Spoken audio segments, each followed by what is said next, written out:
நேற்று இரவுலேருந்து உங்களுடைய வீடியோ தான் வந்து ரொம்ப வைரலாக போயிட்டுருக்கு. தாவேகா அரசு, குறிப்பாக தாவேகா ஆதரவாளர்கள் அவர்கள் பற்றிய அவர்கள் சமூக வலைதளங்களில் சோஷியல் மீடியாவில் பண்ணக்கூடிய அந்த கேம்பெயின் இருக்குல்ல, அதை பற்றி நீங்கள் போட்ட விஷயங்கள் தான் ஒரு பயங்கர வைரலாக போயிட்டுருக்கு. என்ன காரணத்திற்காக நீங்கள் அதை பண்ணணும்னு நினச்சிங்க? அதில் இருக்கக்கூடிய முக்கியமான அம்சங்கள் என்ன? அதை கொஞ்சம் மக்களுக்கு எளிமையாக சொல்ல முடியுமா? அதாவது நாங்கள் பார்த்ததில் என்னென்னாக்கா, நான் பார்க்கும்போது இந்த தேர்தல் முடிஞ்ச பிறகு தாவேகாவை பற்றியும் தாவேகா தலைவர் திரு விஜய் அவர்களை பற்றி நிறைய சோஷியல் மீடியாவில் தகவல் வந்து பரவப்பட்டது. அதில் பார்க்கும்போது ஒரு சில தகவல் வியப்பாக இருந்தது எனக்கு. குறிப்பாக சொல்லணும்னா அவங்க என்ன சொன்னாங்கன்னா, இந்த தேர்தலில் தமிழ்நாட்டில் முதல் முறையாக 28 பட்டியலினத்தை சார்ந்த கேண்டிடேட்ஸை வந்து தாவேகா ஜென்ரல் கான்ஸ்டுவன்சியில் பொது தொகுதியிலேயே வந்து ஃபீல் பண்ணியிருக்காங்க அப்படின்னு.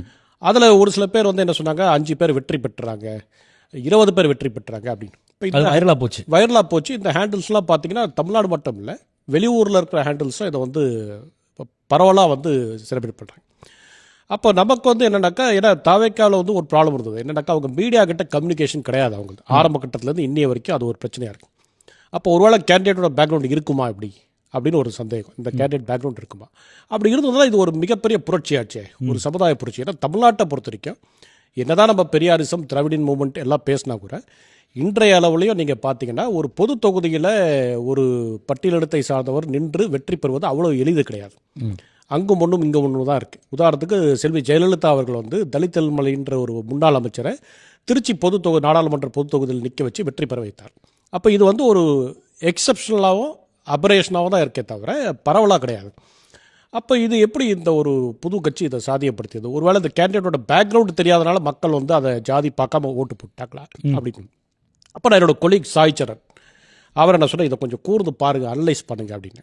அவர் சார் கொஞ்சம் இருங்க, நம்ம அந்த எலெக்ஷன் கமிஷனுடைய ஸ்டெட்டிஸ்டிக்கல் ரிப்போர்ட் வந்துட்டோம், அதை பார்த்துக்கலாம் நம்ம. அந்த ரிப்போர்ட் வந்தோம்னா அதில் அசஸ் பண்ணுறேன். ஏன்னா உங்களுக்கு மற்றபடி தாவேக்கால யாரும் போய் சொல்ல போகிறது உங்களுக்கு கேண்டிடேட் பேக்ரவுண்ட் கம்யூனிகேஷன் பெரிய ஒரு ப்ராப்ளம் இருக்கு. அந்த ஸ்டெட்டிஸ்டிக்கல் ரிப்போர்ட் எடுத்து பார்க்கும்போது தான் பெரிய அதிர்ச்சி. என்னென்னா, இவங்க சமூக வலைத்தளத்தில் இவங்க பரவன அந்த தகவலும் அங்கே இருக்கிறத பார்த்தா சங்கராபுரம் அது ஒன்று தான் பொது தொகுதி, அங்கே மட்டும்தான் தாவேக்கா வந்து ஒரு பட்டியலினத்தை சார்ந்த கேண்டிடேட்டை ஃபீல் பண்ணுறாங்க. ஒரே கேண்டிடேட் தான், ஒரு பட்டியலின கேண்டிடேட் நிறுத்திடுறாரு. அவர் தோற்று போகிறார். தமிழ்நாட்டில் புரட்சி ஏற்பட்டு போச்சு, பட்டியலினத்திலலாம் வந்து பொது தேர்வில் பொது தொகுதியில் நின்று வெற்றி பெற்றார்கள், அவர்கள் முன்னேறி விட்டார்கள், ஒரு தவறான ஒரு பிம்பம் ஏற்படும். அப்போ அது அந்த சமுதாயத்துக்கே அகேன்ஸ்டாக போகும். கூடவே அந்த புரட்சியை செஞ்சது தாவேக்கான்ற ஒரு இதுவும் இருக்கும். அப்போ அது இல்லை அப்படின்னும் போது அதை வெளிப்படுத்தணும்னு பிறகு தான் அதை முதல்ல நாங்கள் வந்து எழுதினோம்.